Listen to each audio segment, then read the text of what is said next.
Nice to see you all back. This is the fourth of a series of four, so the final class for Otto's Addiction Ministry 101.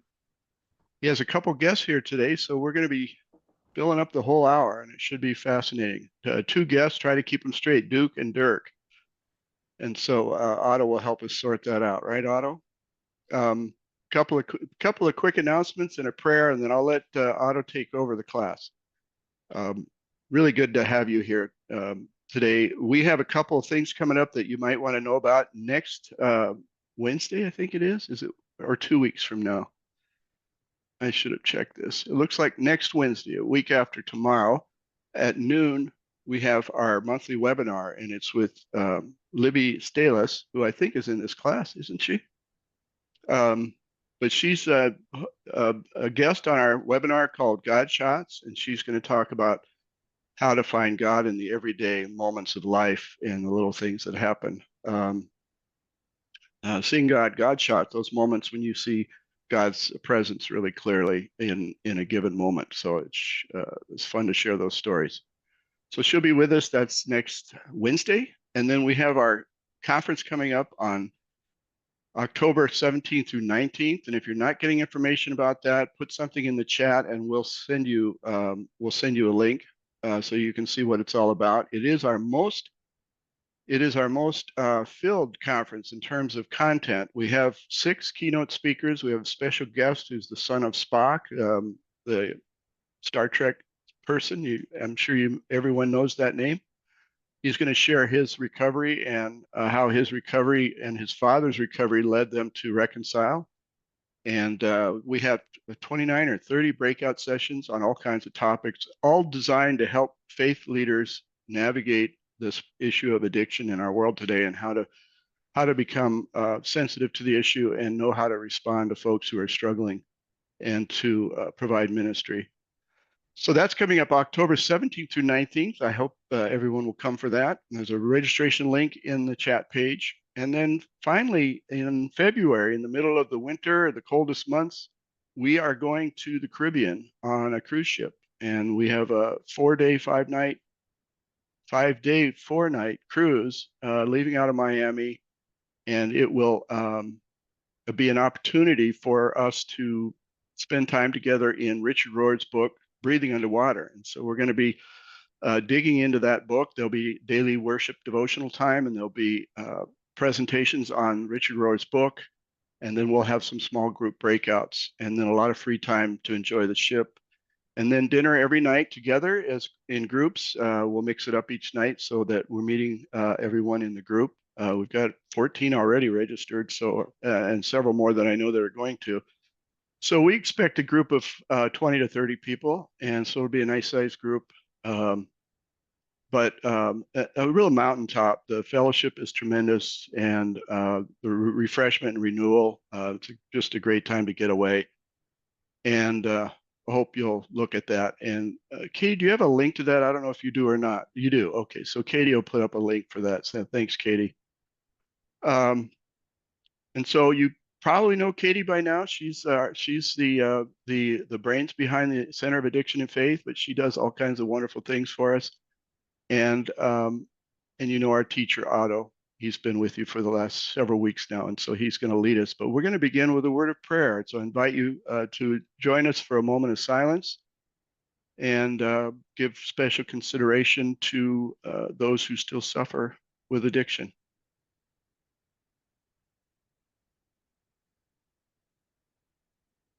Wonderful, loving God, we thank you for this day. We thank you for the gift of life, for the gift of breath, healthy bodies, places to live and to work. So many wonderful gifts, the joy of life. But we also know life is filled with struggles and strife as well, and pain and sorrow. It's a whole mix of things. We know some people get really lost, and we want to care about them. So much of society will let them go. But we can't afford to do that if we're going to be followers of your son, Jesus, and care about people. We know addicts are people in despair and hopelessness, and we have something to offer. We have our own recovery, many of us, but we also have the gospel.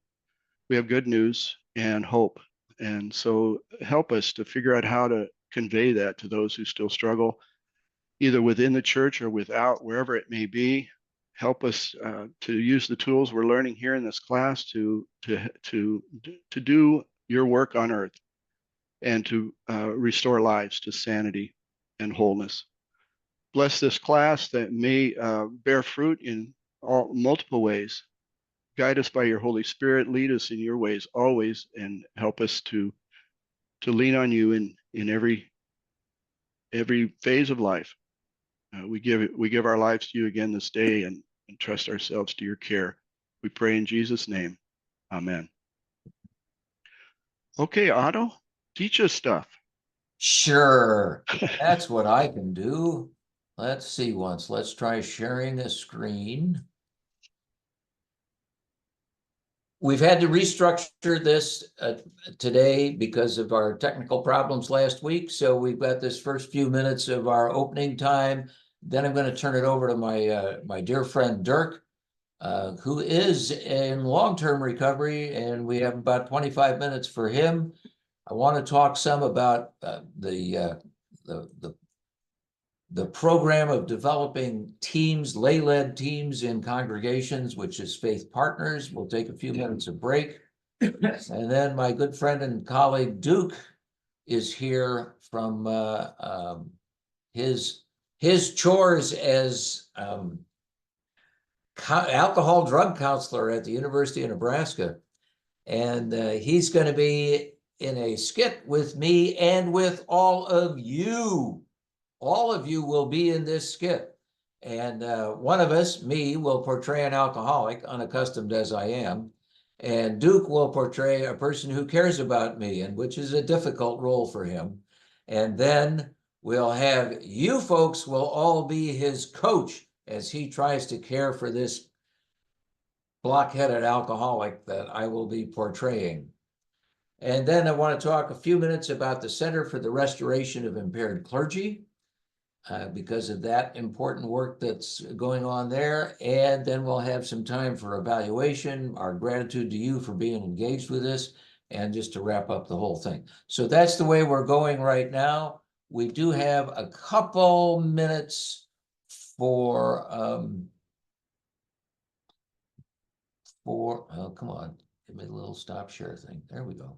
I have a couple of minutes for questions, comments from previous sessions, and then I'll turn it to Dirk.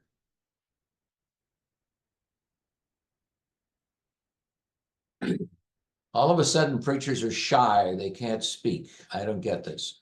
Anyway. You're starting with prayer. Yeah. All right, then. Dirk. See, this is a problem I have. Duke and Dirk. Anyway, this first guy is Dirk, and we're going to switch chairs, so he will be on the screen instead of me. And I've asked him to share his story. Unlike this alcoholic who just about destroyed his entire pastoral career in the first 2 months, Dirk had all kinds of success on the outside. So, Dirk, you're on.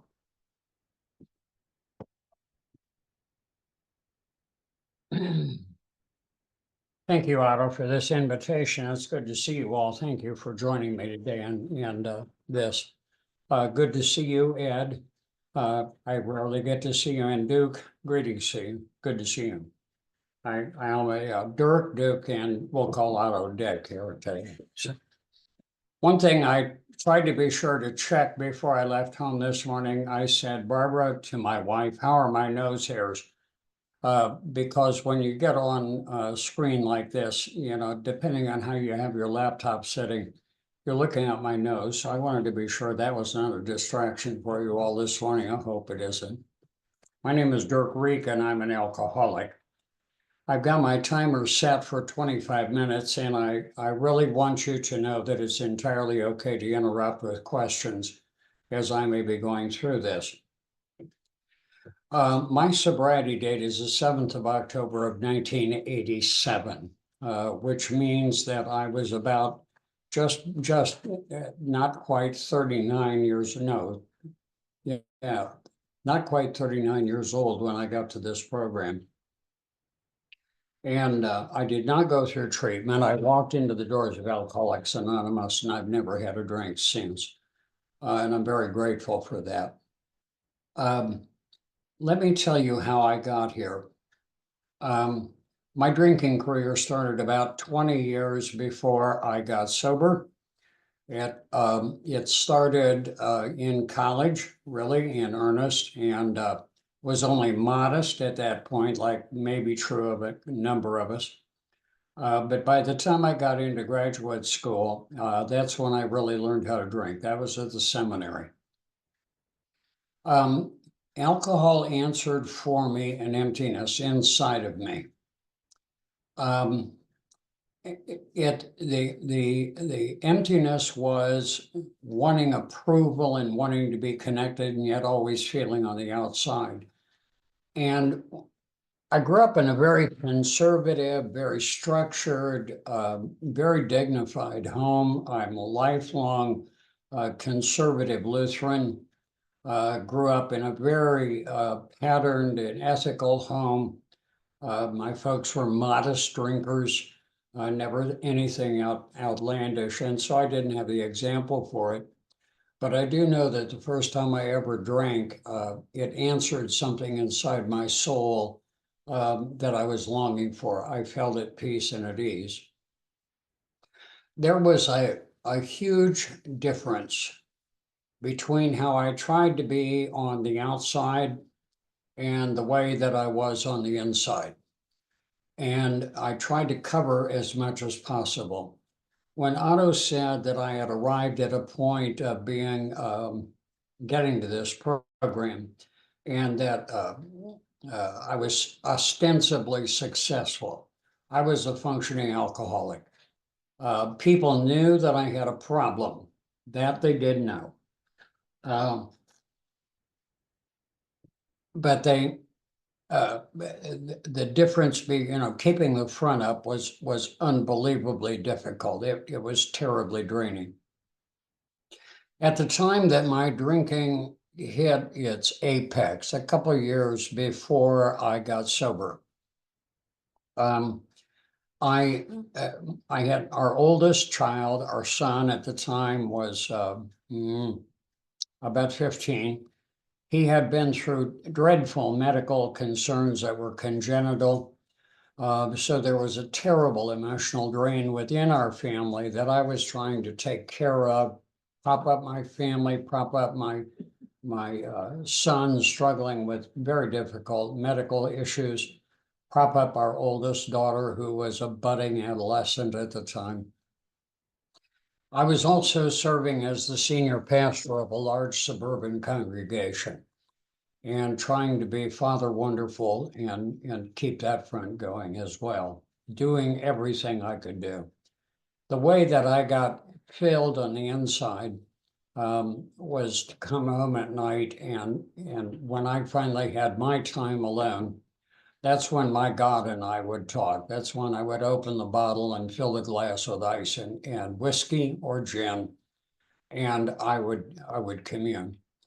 I happen to be a conservative Lutheran Christian, and Martin Luther said something in the Large Catechism in about the first commandment. He said, "What is a God?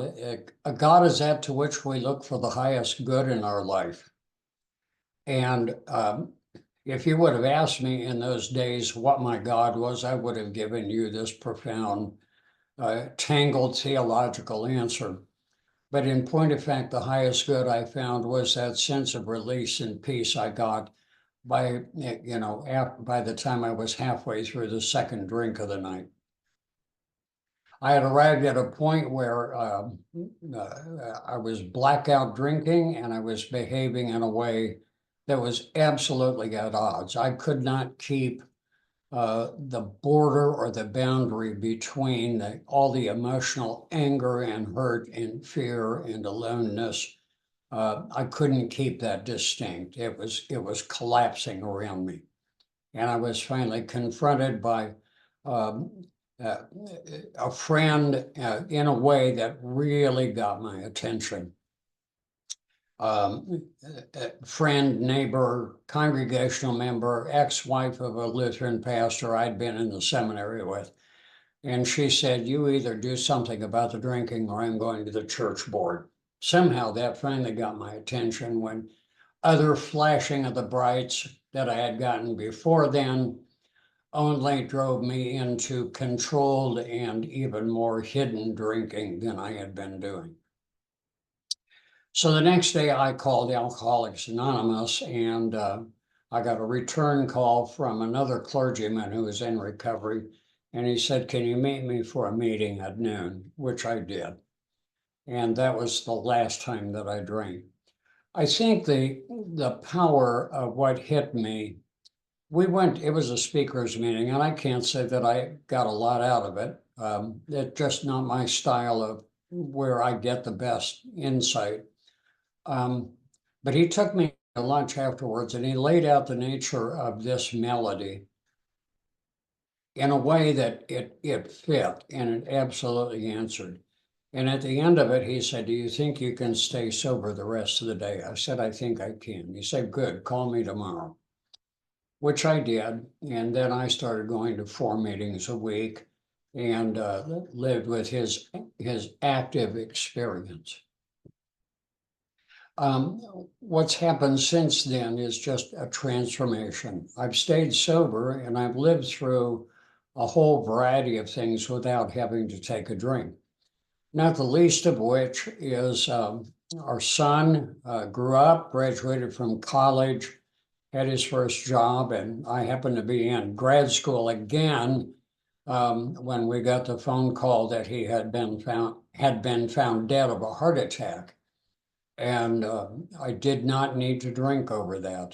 The temptation was there. I mean, it's an automatic thing inside me that says a drink will fix this. And I knew immediately, no, it won't. It'll only make it worse. What's transpired since then, repeated moves, finished grad school, change of career a couple of times, and now retirement. And each of these stages, I find myself encountering the different spiritual experience that's going on. And the two things that have been constant in that are really intertwined. One of them is the experience of recovery. In being in meetings with other recovering alcoholics, in being sponsored. I'm honored that Otto's agreed to be my sponsor these days, and I'm sponsoring other men. I maintain that experience in meetings with others of all backgrounds of Christian belief or non-Christian belief. Whether it's change of employment, children growing up and marrying, moving into grandparenthood, and now into retirement, each of them has raised different spiritual matters that both the experience of recovery and my Christian faith have interacted with one another, and that.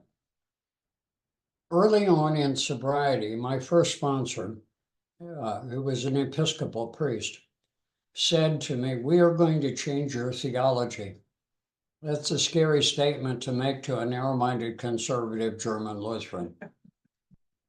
But it has proved to be the case because it drove me deeper into understanding what all of that stuff was about.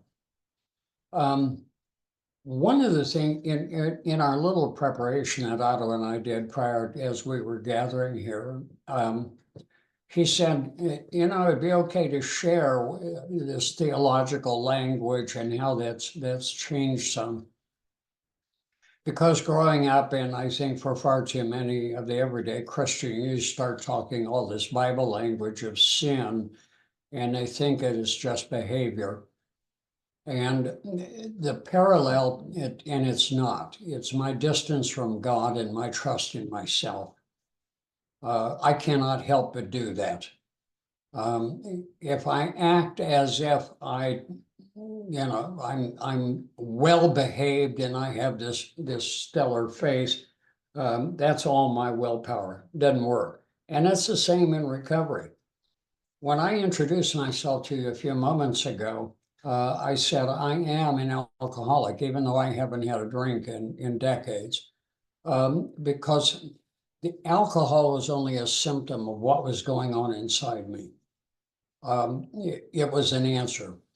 One of the things I heard Otto say a couple of years ago at a meeting really registered with me. He said, one of the best treatments for alcoholism is alcohol until it quits working. And it did for me. I had to find something different. And because the circumstances of my life keep changing, job changes, aging, health matters, etc. I keep getting new spiritual encounters, different things I have to look at. I become convinced that spirituality is interrelatedness. I believe we are at core social people. My Christian faith says that's exactly what God as I understand him is, within himself and then to me. But I have this, if I let down on my part an honest expression of what I'm going through, whether it's with God as I understand him, or with Otto as my sponsor, or with you, I have not only betrayed myself and disowned myself, I'm all of a sudden starting to run my own program. And that's true in recovery, and it's true in my Christian faith. So I have to be honest that I'm going through this temptation or whatever, and I believe this would fix it. And because it's a lie, I start telling myself, whether that's alcohol or anything else.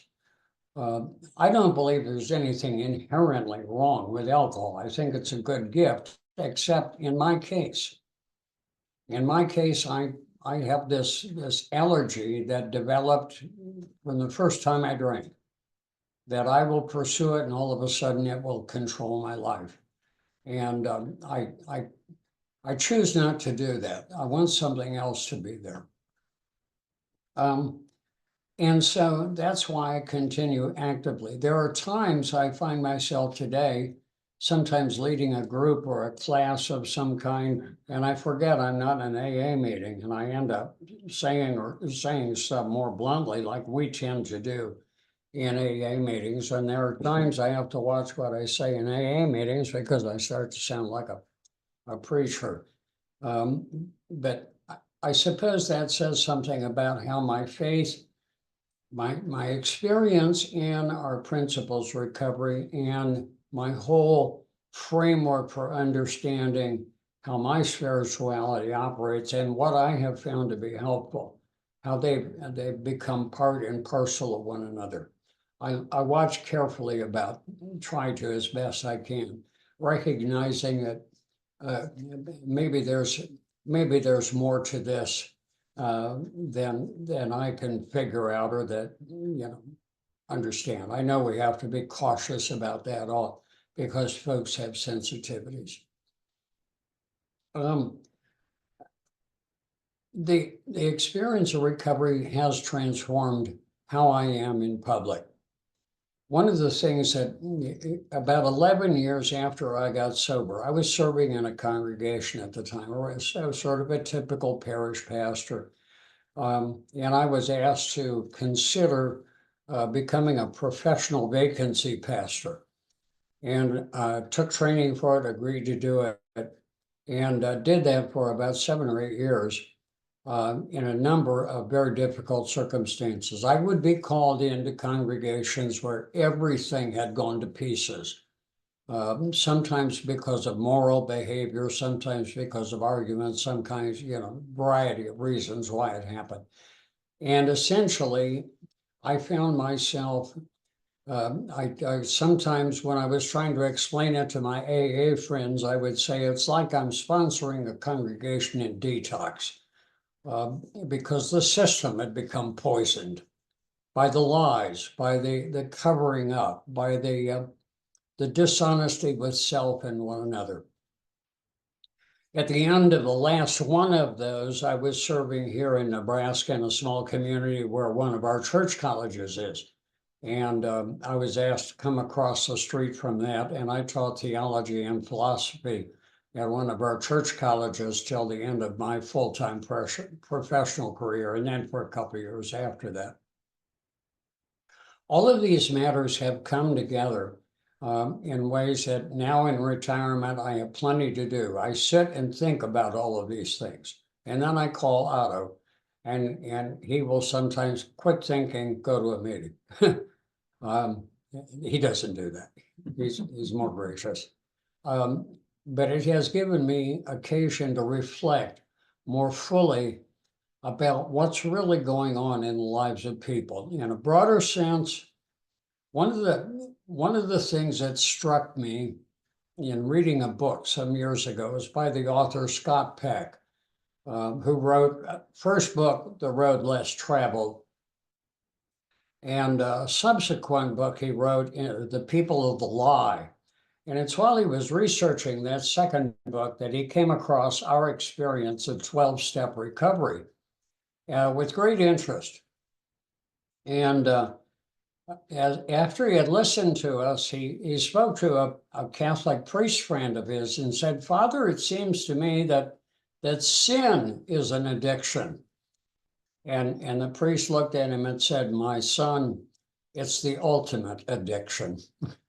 Because the way I understand it, that biblical language and really what's going on there, it's me trusting myself at your expense. Because I hide me from you, or I run rampage through your life, trying to make your world be the way I want my world to be, and not listening to whatever you want to call him. For me, it's the Lord, it's the triune God. I don't know how best to help. I've tried to give you an outline in what I've experienced here, thumbnail sketch, for your settings. We have about 6.5 minutes left, and I'm gonna pull over here. Otto, you want to sit next to me, or? Well, you're good. Now, really, we need to have questions. We need to have comments coming from you folks. What are you hearing from Dirk? What do you need to hear from Dirk? This is just a personal story, and you can ask him any personal question you want.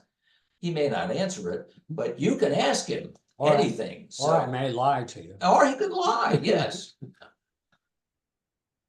I have a question. Hi, Dirk, I'm Stephanie. I'm also an alcoholic. Two-part question, and the first part will help me ask the second part. Do folks at wherever you worship, your worshiping community, whatever that looks like now, either in retirement or whatever that looks like, do folks in your worshiping community know that you're sober?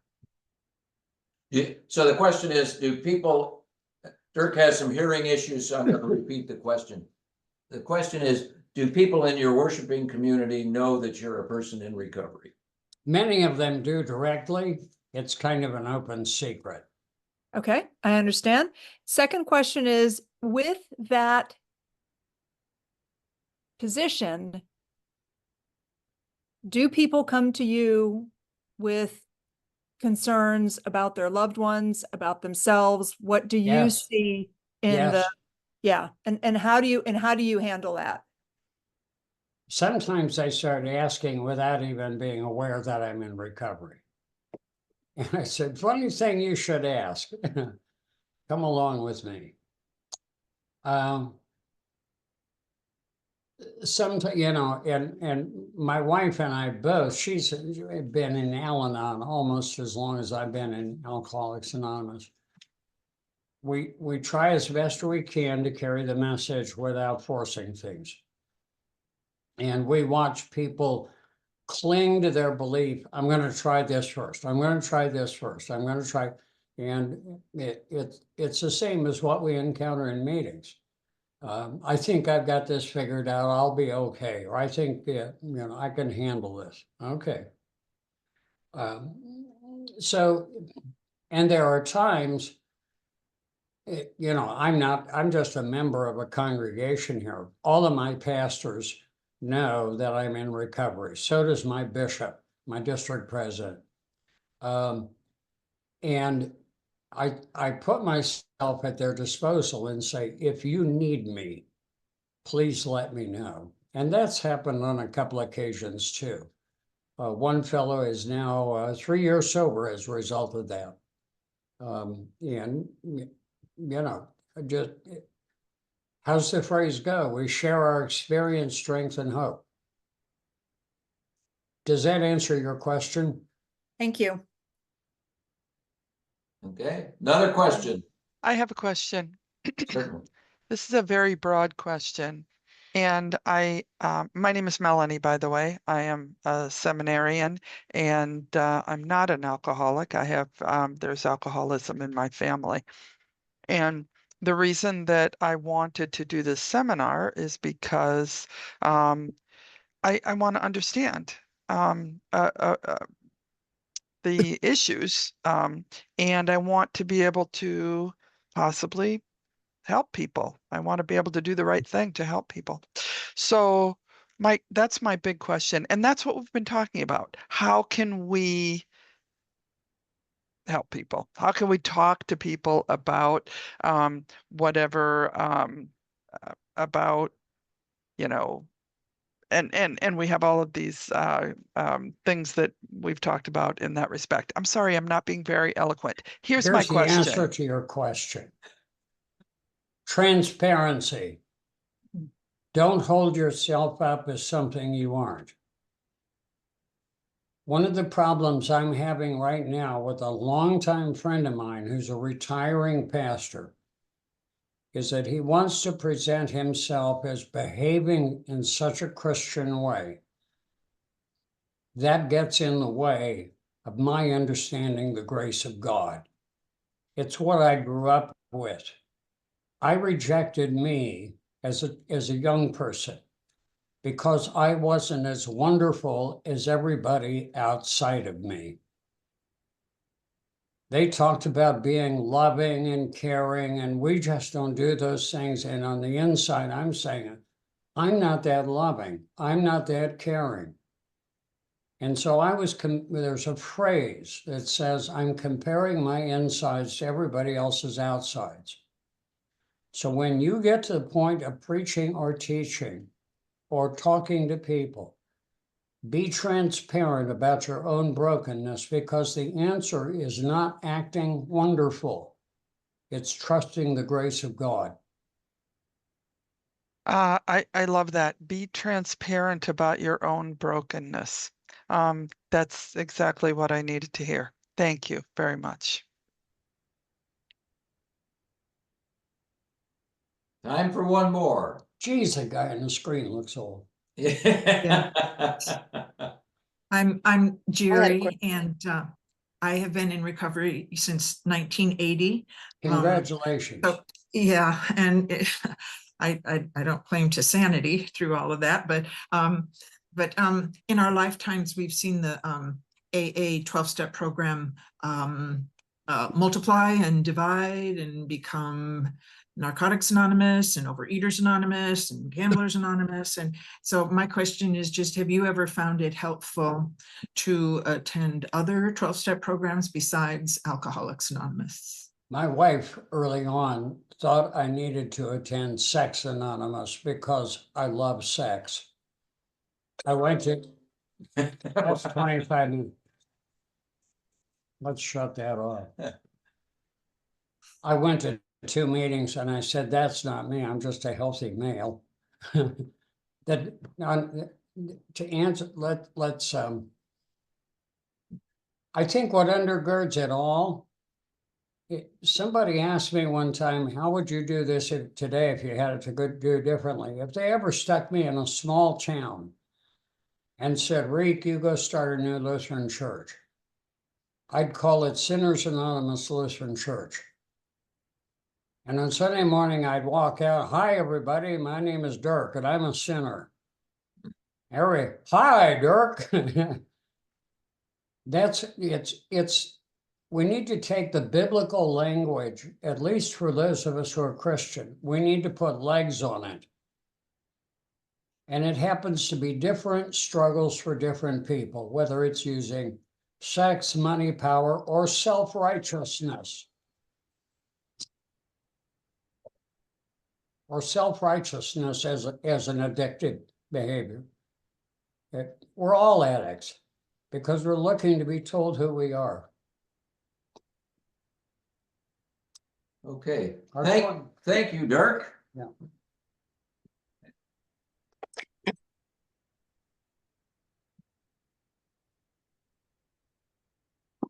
Talk to you later. Yes, sir. Thanks so much. This is just Yeah. right on the money, right on the money. Let's Okay. see, I got my glasses on. Yeah, if you have your own glasses, this is good. Okay. All right, I want to share my screen.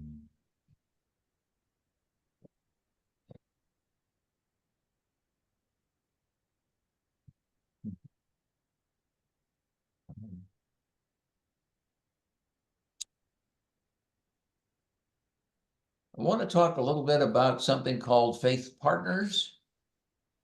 Faith Partners helps churches to take a team approach to alcohol and drug and mental health issues. It's based on a premise, but I'll come to that in a minute. Our vision is that these kind of disorders, these behavioral health disorders, become casserole diseases. Now, what the heck does that mean?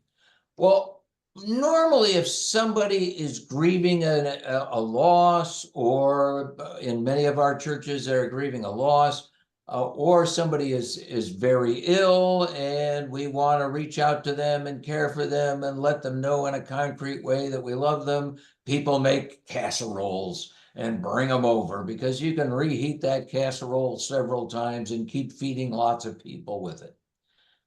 Well, we want alcohol, drug, and mental health issues also to become casserole diseases.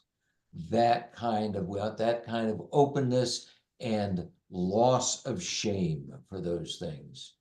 Now, I'm not going to say anything that you don't know right here. Drug problems are big issues. They affect lots of people. They hurt lots of Christian people. They are, as you could hear from Dirk, spiritual issues.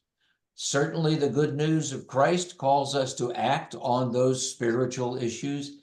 And here's the part that's often hard for pastors to understand, for clergy to get, which is many congregations have people in them who want to do something about this issue within the framework of their congregation, and they're able to do those things.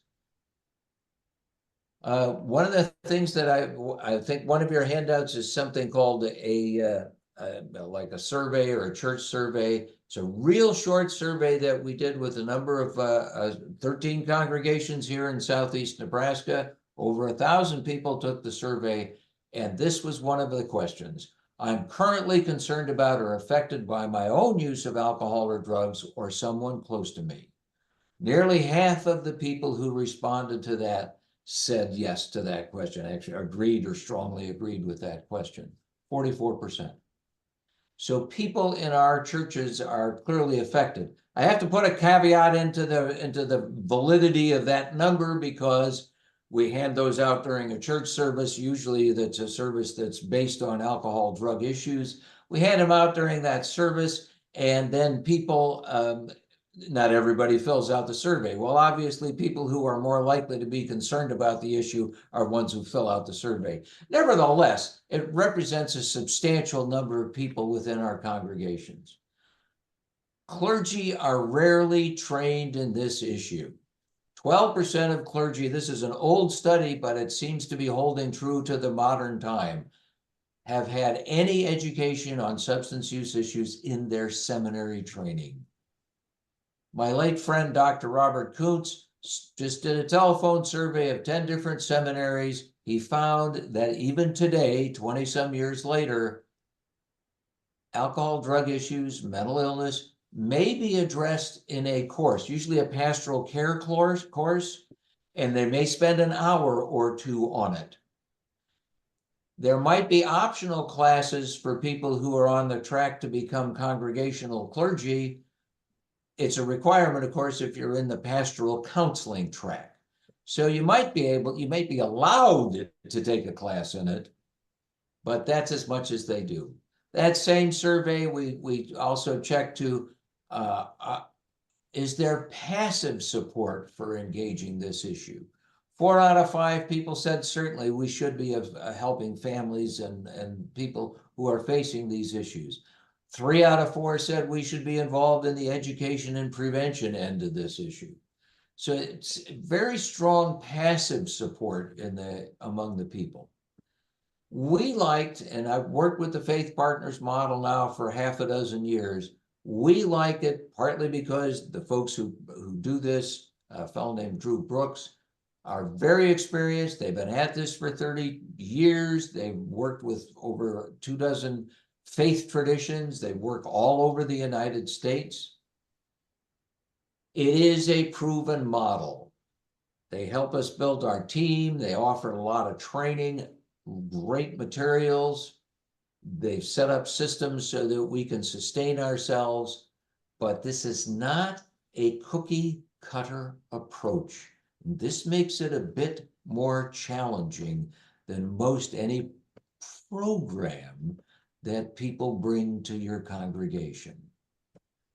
But I'll tell you, one of the big, strong suits in it is clergy do as they please. Well, not exactly. It's really good to have clergy engagement up front. Many of our teams, the pastors and their clergy, will stay engaged with the team in various ways, but most of the time they back away. Sometimes they back away just to the point where they say, this is a great idea, it has my blessing, whatever elements within our congregation that you need to use, you got my blessing to use them, and go get them tired. They can be as little supportive as that, or they can be like the pastor of our church who virtually attends all the meetings and is excited to work with this team. The problem with Faith Partners is the Faith Partners program isn't a program. And this makes it a little difficult to get your head around. But you see, this problem is also Faith Partners' greatest strength because it's so flexible. She's not being tortured, and this is not a trick photography. She's really that flexible. Maybe Faith Partners isn't quite that flexible, but still pretty flexible. So what does a Faith Partners team do? Well, it really depends on what they have a heart for.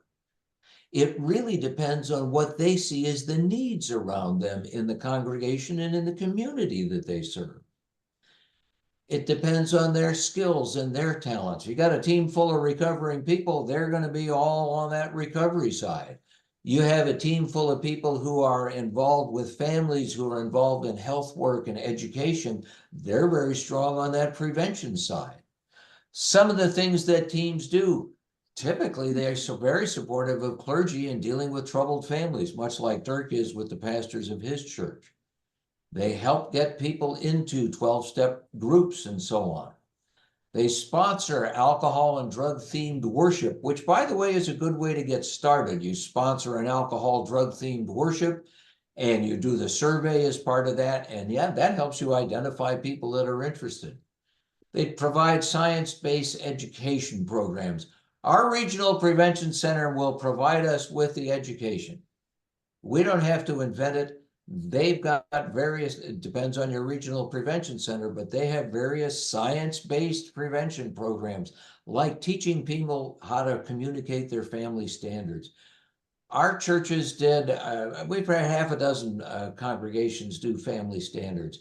We've had several congregations do something called Mental Health Cafe, where mental health issues are just wide openly discussed. Many of our teams have sponsored suicide prevention programming called QPR, Question, Persuade, Refer. It's a great thing for our teams to do. About 15 of them did it last year, where They provide the room, they set up the chairs, the furniture, they get the coffee ready, maybe have treats, and publicize it in the congregation to bring people in.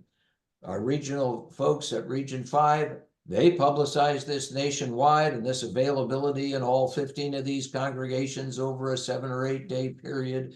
And hundreds of people come out to this kind of thing to help prevent suicide. We're often in our print media, and we do a little bit of social media. Some congregations, they do a lot. So we sponsor, as I said, these various kinds of educational programs. Many of our teams function both as a support group and as a committee that does various things. I really like bathroom posters. You got a captive audience in there, and you can just put those posters up in places where people are going to look because they got nothing else to do for that 30 seconds, you know? So what's the step to take? Well, I really like starting by taking that survey that often identifies people who are interested that you as a pastor or clergy would not notice to start with. We'll have people hold an exploratory meeting and so on. You can contact me about this, and I'll be happy to visit with you about it some more. The guy who really does it, it's another one of my confusing friend names, Drew, Dirk, Derek, and Duke. But Drew Brooks has been at this for several decades. He's all over the United States, and he is the guy to talk to. He knows how to get this rolling. So very quick overview on that. But I think this is a really good project, and I think you have a brochure, something that says like Nebraska brochure in your handouts, and that will tell you a little more about this. Okay, where are we on the schedule? 35, 45. Yes, we're ready for a 5-minute break. We're on time. This is Kempe. So everybody, please take 5, and we'll come back for the t-shirt skit. I have a question. Please. When I'm looking at the screen, I'm seeing a gray bar that's covering part of the screen. Has anybody else seen that? I was able to get enough comprehension, but I couldn't get the end of Drew Brooks' email address. It covered it up. Okay. Well, let's Drew Brooks at Faith. At Faith And well, Partners. Let me get it back up on the screen so I give it to you correctly here. Yeah, all of the screens had that bar. Huh. Well, I wonder if it's something I'm doing.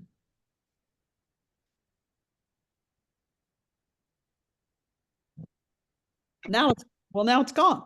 I don't know who else has the bar. I don't see it. Does Well, I don't see it anybody now. else see it? Can you go back to that screen that had his email address? Well, I'm trying to do Well, that. just I tell guess me. I have to go back to I that screen. had the bar, but it's gone now. Huh. Okay. Right, it's gone for me too. Well, we don't like bars in this. Oh, we shouldn't be in the bars. All right. So is it faith-partners dot what?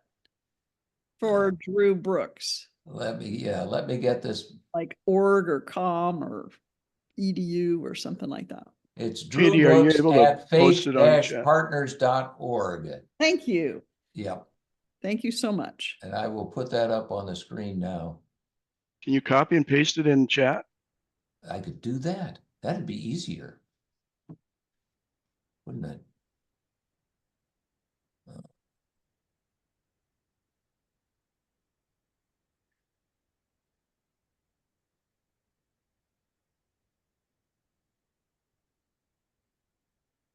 All right.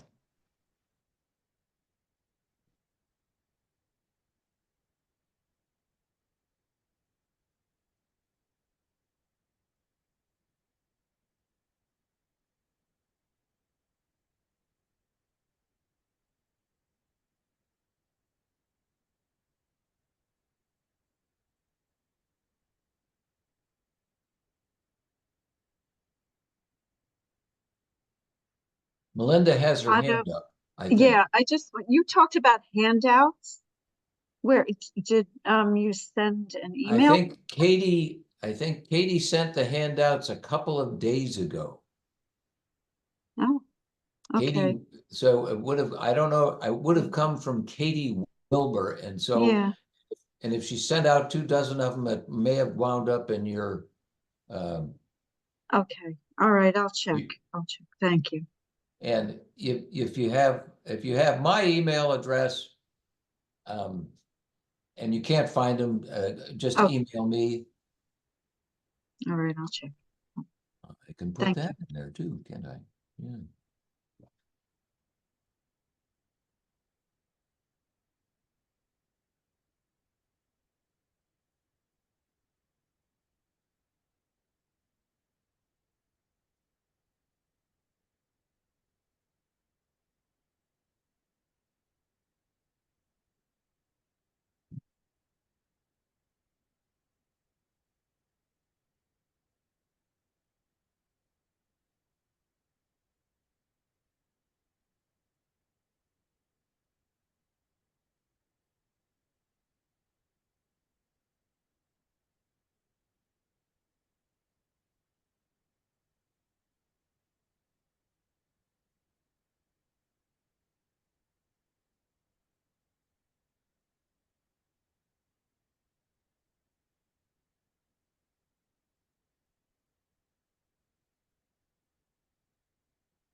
Oh, okay. She's putting the handouts into the chat. Thank you. I did find it, thanks. I saw that it was in a link rather than, attached to an email, Yeah. thanks.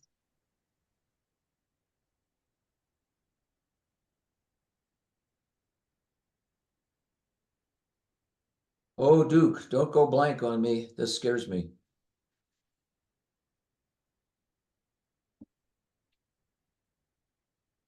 We'll take about 1 more minute of a break.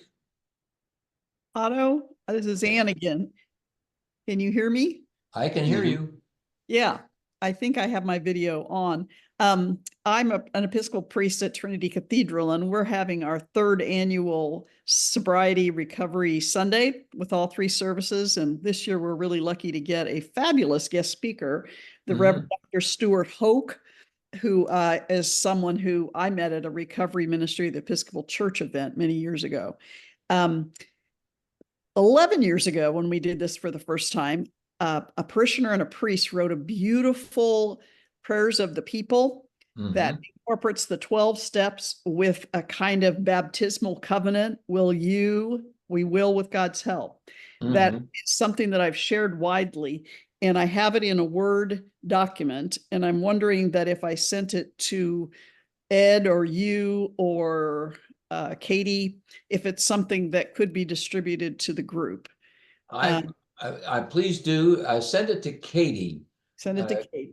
Because Katie and Ed have the access to everybody's email. I don't have that. Okay. If you include my email, this is Ed, I can post it here too. Okay. Okay. And is that something that I can do after this meeting? And then it could come to people later, or what is your pleasure? It'd be nice to do it now, but it'd be good to have it so we can make it available for anybody that missed Okay. the Could you meeting. flash Katie up there again? Katie Wilbur, and I think I have Ed. I have you as Pastor Ted. Okay, I'm going to do it on my, what am I going to do it on? I don't know that I can do it while I'm on the screen, to tell you the truth. I think I lack the skill. Well, I think if you right click the file and hit copy and then put your cursor in the chat page and hit right click paste, it should. Yeah, no, but like I'm in Zoom Workplace now, and I'm afraid if I get out of it, I'll never find you again. Okay, well, don't worry about it. Just send it when you can, and we'll send it out to the whole group. Okay, it's gold. They revised it in 2022 and it is so beautiful. I'd love to have that. And what I do is I Time. put it out in groups. So somebody gets 1, 2, 3, they get a plastic laminated, and then someone else gets 3, 4, 5, whatever. We stand in front of the congregation and we lead them in this call and response. Wonderful. So they know the 12 steps, and then it's like, will everyone, it's like for yourself, but who in support of, there's a challenging question that always the answer is we will with God's help. It's just the most beautiful way I've ever seen the 12 steps explained in a way that gets people on board. Wonderful. Yes, and on board. Well, we have an app for the Center of Addiction and Faith, and we post resources for worship in that app. And I Uh-huh. would like to put it there if that's okay. Oh, sure. Yeah. And if anybody wants that app, it's free. It's chock full of resources. It's at your app store. Just look for Center of Addiction and Faith and check it out. It's got a lot of really good content. Okay, sorry to be so compulsive, but we got to get going again. Nope. Because I'm Mr. Content. Other people are process. So yeah, Duke is much more, he's a process kind of guy. You can unmute. Thanks, Duke. And this is we call this the t-shirt skip because we wear t-shirts. And it's based on the idea that people like you need to practice what it is that we've been talking about with flashing your brights, be factual, express concern, offer education when you have the opportunity, take care of your boundaries, offer hope for change, and so on. So in order to help you practice that, I am wearing a t-shirt that says exactly who and what I am. I'm an alcoholic. And Duke is wearing a t-shirt that tells you what he's all about because he really cares. And now, because I understand this is a group that will understand symbolic stuff, you are all coaches, and you are now wearing this t-shirt because I say so, and I'm the coach, that's why. So you are the coaches for this thing. And Duke is going to try to approach me and, try to get me straightened out with my drinking problem. And then when he makes a mistake or something, and I assure you he will, then you clap your hand or something to get our attention and give him a little coaching. And he'll try to take your advice and go with that. So if you're ready, Duke. I didn't explain who Duke is. Duke is Dwayne. And the reason he's Dwayne is because his mother hated nicknames. And Dwayne has no nicknames. But he's a great baseball fan. And when he was a kid, there was a star ball player named Duke Snyder. And that was Dwayne's guy. And that nickname fell on Duke. And hardly anybody knows his real name, but we all know Duke. So there he is. All right, Duke, see if you can care. You're on. Oh, no. It's frozen.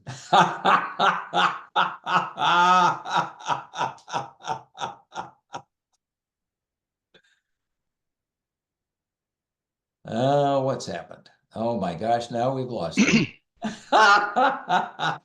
He's going to go and come back. He should be. There he is. He's coming back.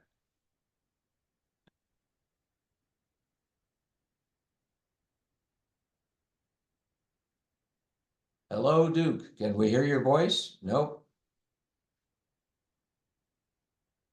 Okay. Do you play both parts, Otto? It's tough. So what I'm going to do now, Ed, while you and Duke work together to try to get him back into this room, it's just incredible. But while you do that, I'm going to go right over to sharing the screen.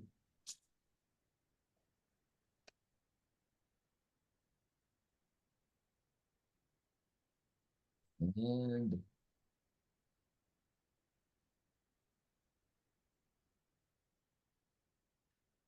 And I want to talk about the Center for the Restoration of Behaviorally Impaired Clergy. And you do have a handout that says brochure copy.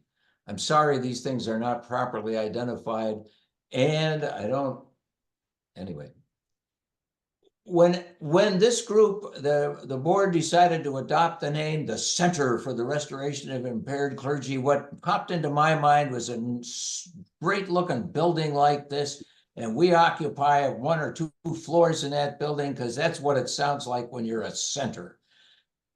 Well, that's not what the center is. We're not a building.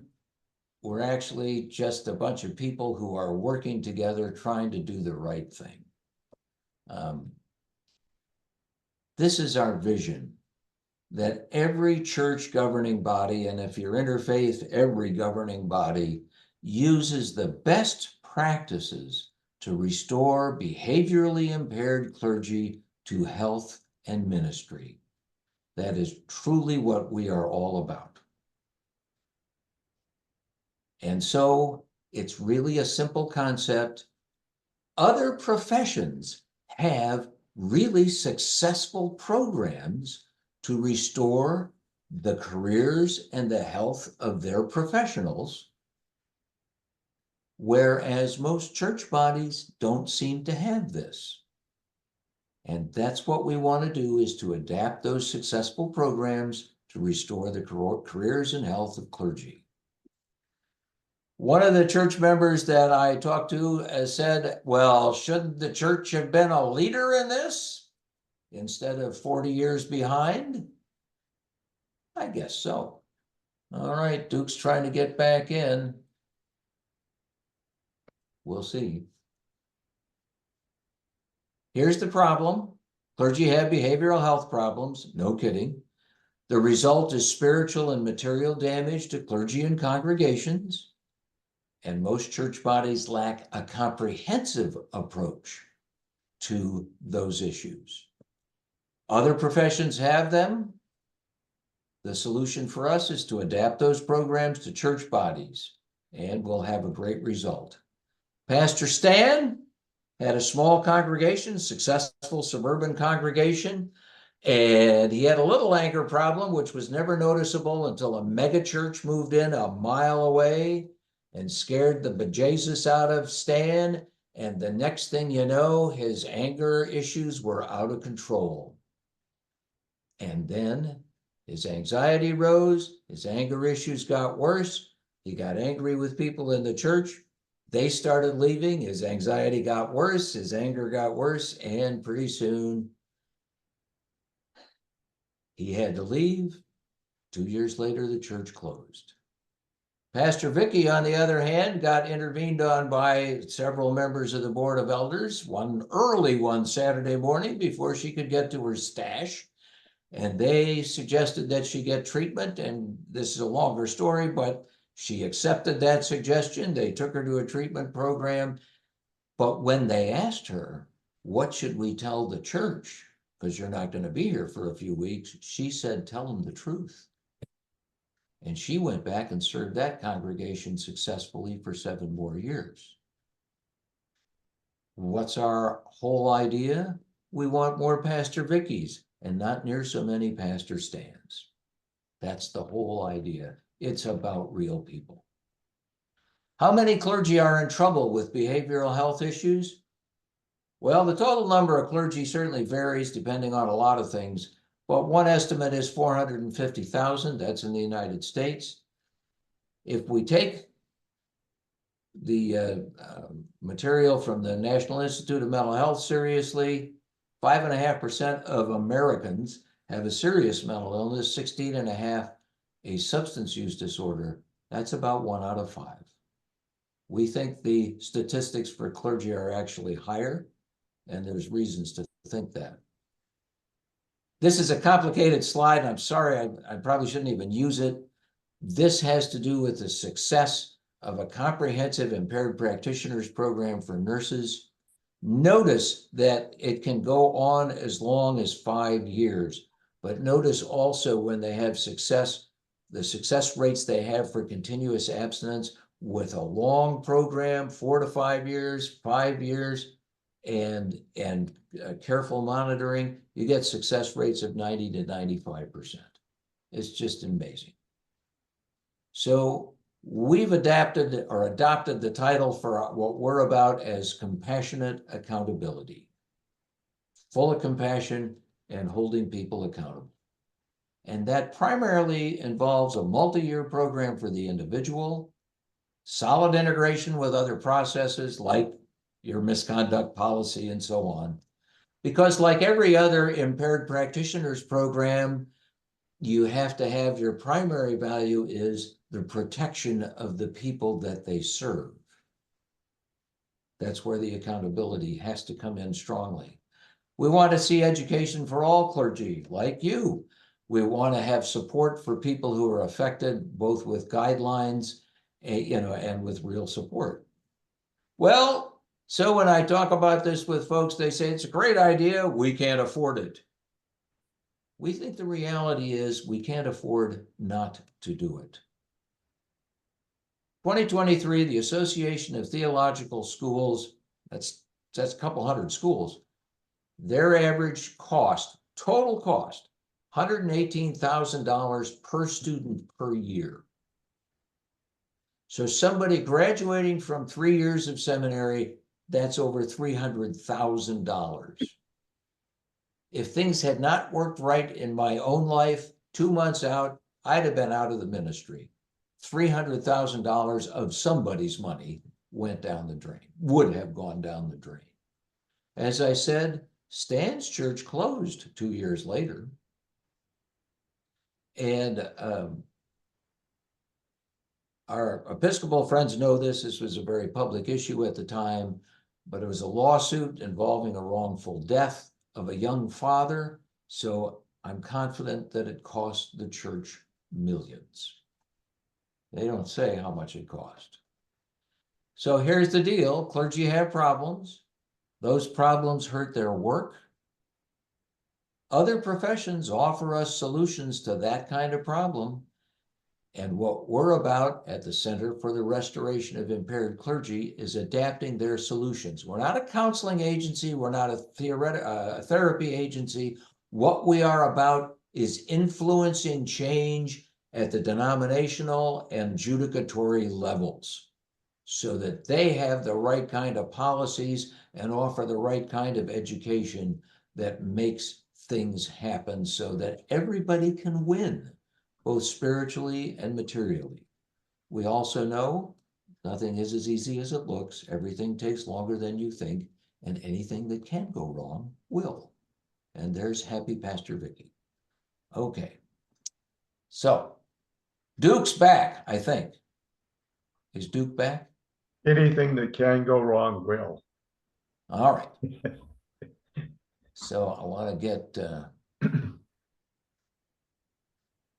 right, I want to, there's Duke. No, I want to spotlight you. We'll add the spotlight. Okay. So Duke, keep smiling and show us you care. All right. And remember, everyone else, your job is to coach him and maybe even me later on. Go for it, Duke. We just have a few minutes, I know, but let's do it. Otto, I heard that you had a DUI this week, a drunk driving charge, and I just had to call it. Do you have any concerns about your drinking? Nah, the whole thing's totally bogus. My lawyer says we're going to get that amended down to a reckless driver or negligent driving. So I don't think there's any problem with it. I didn't mean to, to. Yeah, it's okay. In the middle of this, yeah, I don't give it another thought. Yeah, I just thought I that's had fine. at least I asked him. Yeah. Yeah, I think they're just going to let you die out here, They're dude. gonna let I me don't die think they here, care Otto. whether Yep. you do anything or not. Clap your hand if you want to say something to help him. Oh, they're all muted. They're all muted. Well, that's bad. Okay, well, Duke,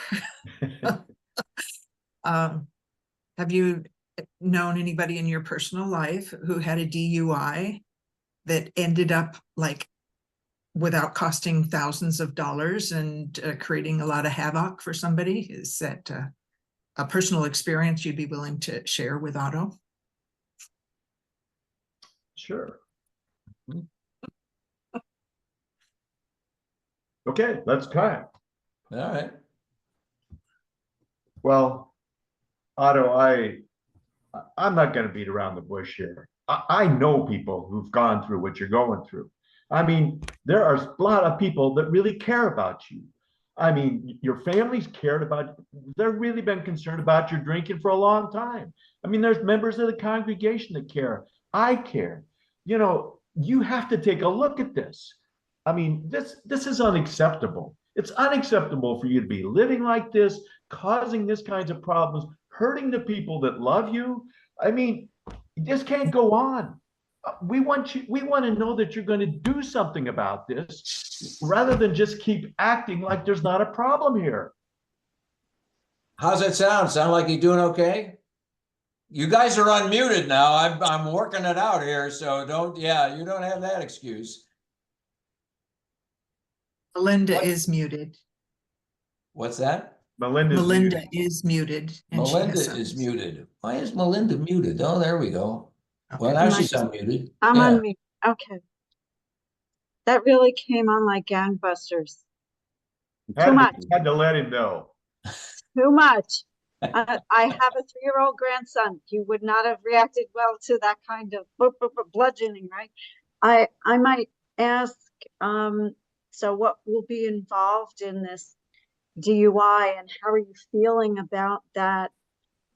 You know, this new complication in your life, or maybe if I see, I'm thinking about what you said, Otto, I don't know, the last or one of the previous sessions about saying what you see. Like if I, here you may see as the person who cares, maybe you see changes in behavior. Certainly the DUI is one, but are there other things, that you might be able to say, well, I know you as a friend, so, and I see that of homes in the US are now things worth seem to $1 be million. changing with Or you, maybe.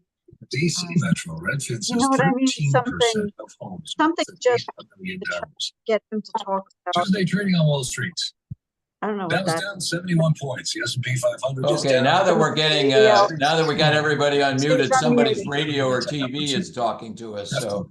Somebody's Discover your potential at a Noble First. Join Did we them just for lose Duke data-driven again? decisions, great benefits, and growth. Apply at noblefirst.com. Up ahead on WTOV, you can hear about it before you read about it. A festival of books is Well, coming this I would weekend like to get a downtown. spotlight on Mute that. us all, mute us all. I know we've been waiting for some college football action. Well, in the I'd like to late do that. this Ed, can you weekend, mute us including a all? big matchup with Florida State and Georgia Tech in Ireland. Make sure you don't miss any of the fun and head to DraftKings Sportsbook. Get ready for DraftKings' biggest college football season to date with this special offer. New customers bet $5 and get $200 in bonus bets instantly. Okay. Well, HT is the person who's coming through. It's on my closed caption.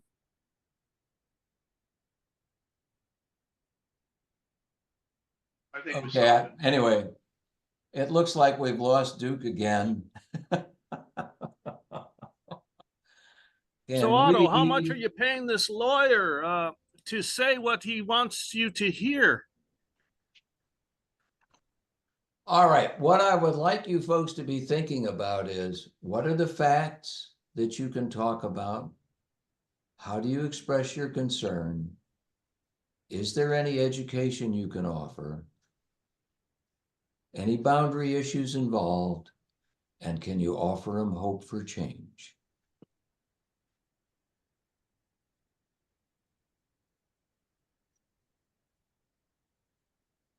What are the facts that you have? Question. Yes. Would it have been better for him to do this face to face? Well, yes. I got the impression from the skit that he was calling you up on the phone. Yeah, because kind of that's what we're stuck with in this venue, Right, but but yeah, it's just would have changed my impression Yeah. of things. Yep.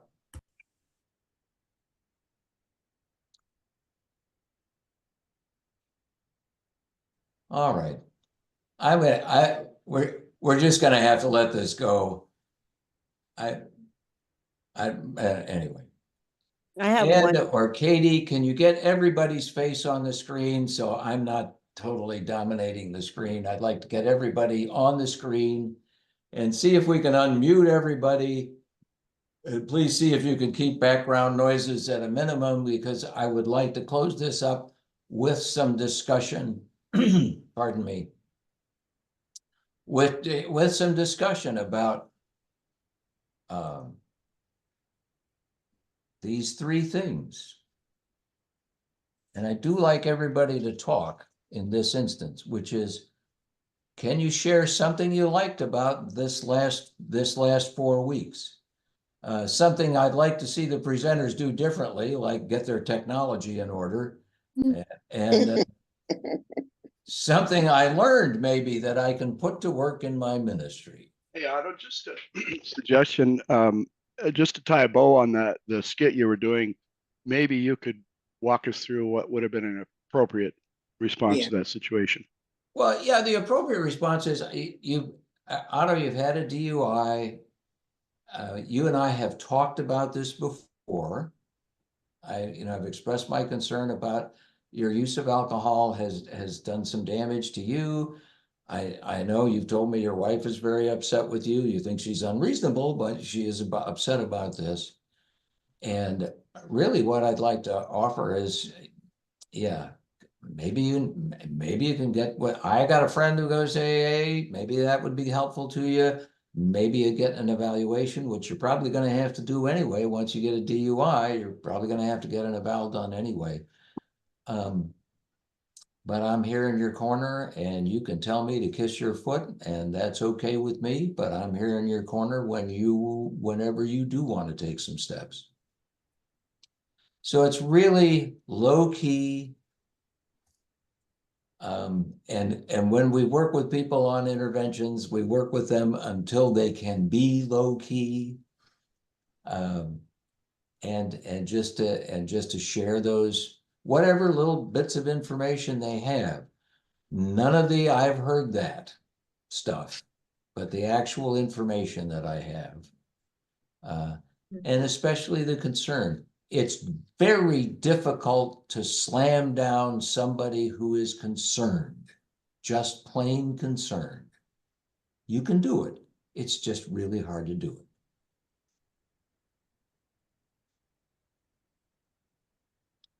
Okay. Questions, things you liked about this program, something you'd like to see done differently, and please put them someplace so I can see them later. This has been kind of perfect for me. It's exactly what I was looking for. A kind of overview, and it has given me enough information so that I can go now do more reading and more research. That it's kind of given me a little bit of a foundation so that I can move forward in learning more about how to help people who are in this kind of situation. Thank you very much. Okay, thanks, Melanie.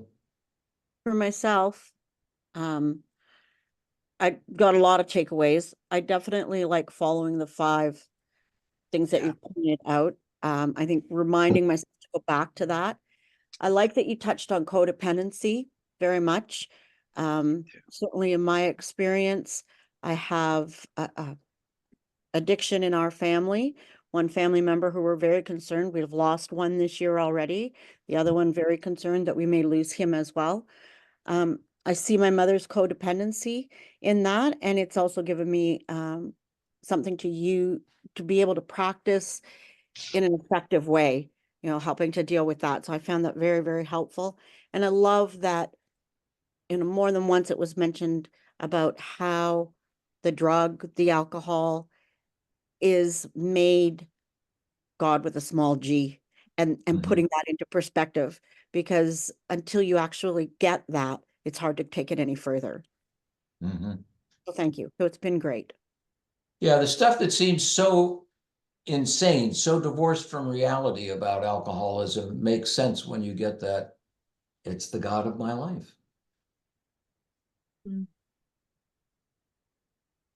We,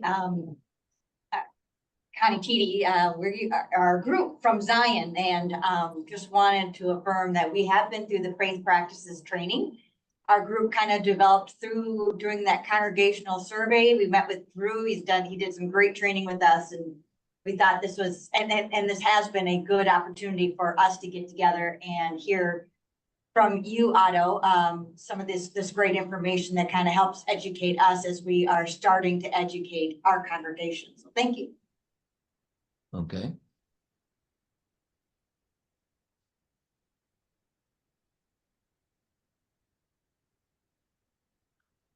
Well, Duke's back. And Yes, I'm very chatty today. I don't know if I missed, I made a screenshot of that chart. Did we receive a document that had how to talk to someone in trouble with alcohol or other drugs? Did we get that? And if we didn't, could we have it sent? Because my screenshot I'm printing is not Yeah. that great. But that was one of the most valuable things. And I've already got to use it because I'm really out on Facebook. I'm sober out loud. I Mhm. posted it, and a woman called to basically cry for 2 hours about her son and how she's reached her limits. And so that is something that I think is really, really valuable to share. Did we receive it, friends? The flashing your brights tools, not Well, rope. I'm going to see to it that you do, because if you didn't, then I'll make sure you do. But Right. Otto, was it'll that come your from slide Katie. deck? It'll come from Katie Wilbur. Okay, if it just came on its own, that would be so helpful. Yeah. Then I could easily forward it. Mm-hmm. Mm-hmm. Otto, is that the slide deck that you sent out?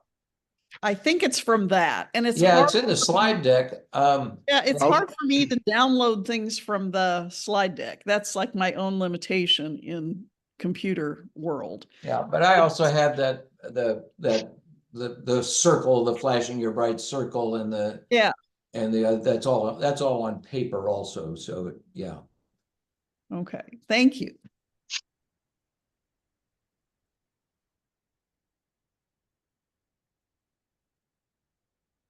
I had a question, and I had sent it in the chat. It was for Drew. He was discussing the two things that are constant, and the first one he touched on was the experience of recovery, but I didn't get the second one. I was wondering if you could give me the second one. I don't know what he was. I don't remember. Maybe somebody else does. I don't remember exactly what he was referring to, but I will ask him. Okay, thank you. I was going to say that the PowerPoint with flashing of brights was sent to us by Miss Wilbur, I think late last week or maybe early this week. So it's in there. It's one of the, when you click on the link, it's one of the many little handouts. So I know I got all the text, but I just wasn't able to download the PowerPoint. So if Okay. it just came, I'm very grateful for it. It's like the best graphic, and I'm just really eager to be able to have it in a form that I could forward to others easily. Okay. I will send that to Katie.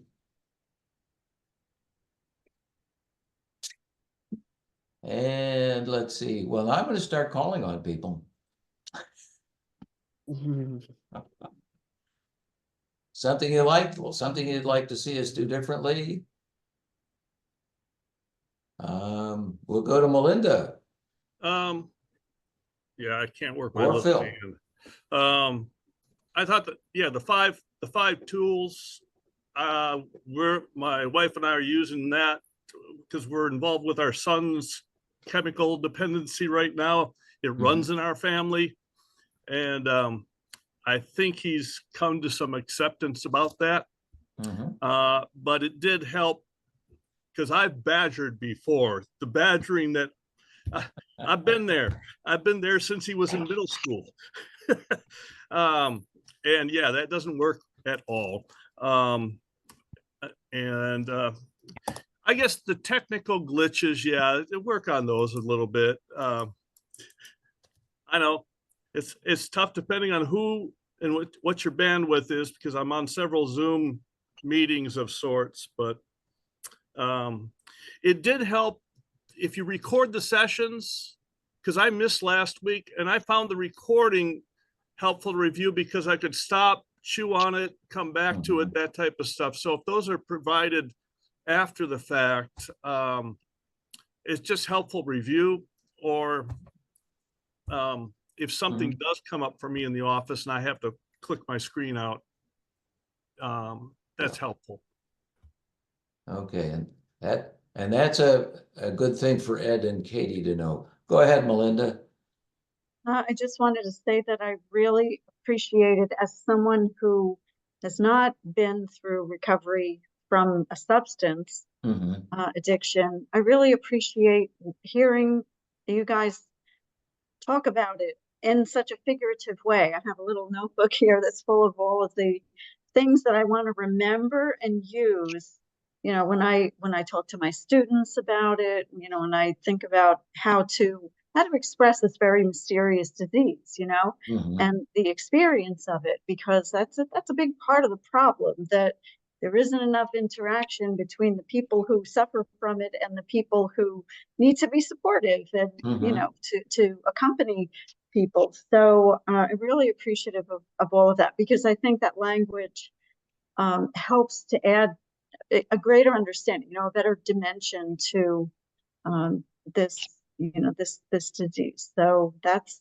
something that I really appreciated, and that's coming from, you know, people giving their own experience and talking about how in the rooms you talk about this disease, you have the best expressions, you know. So I appreciate that. Thank you. Yeah, I appreciated you, you know, putting a pin in the balloon of some of the stereotypes that you have to wait for the person to hit bottom, you know, you know, there were several kinds of things that you just were very clear that that's a misunderstanding in the culture. I wonder if it would be helpful to include information about 12-step resources, like the websites for Narcotics Anonymous, the Naranon family system, the Alanon family systems, if that might not be a good resource for several people have talked about situations in their own families, and you don't have to wait for a workshop. You can contact some of those places 24/7 to get some further assistance. But thank you. And the transparency and the openness of sharing, Otto, was really delightful. So thank you for that. Why is it clergy who are open about their substance problems or the problems in their families have lots more people coming to them with their problems than clergy who don't share about things? It's not that it's not so much the specifics that they're sharing about a substance problem, it's that they're open about their own It's the transparency stuff, we'll say, their own stuff. And people just have more confidence and less sense of shame to approach them then. Yeah.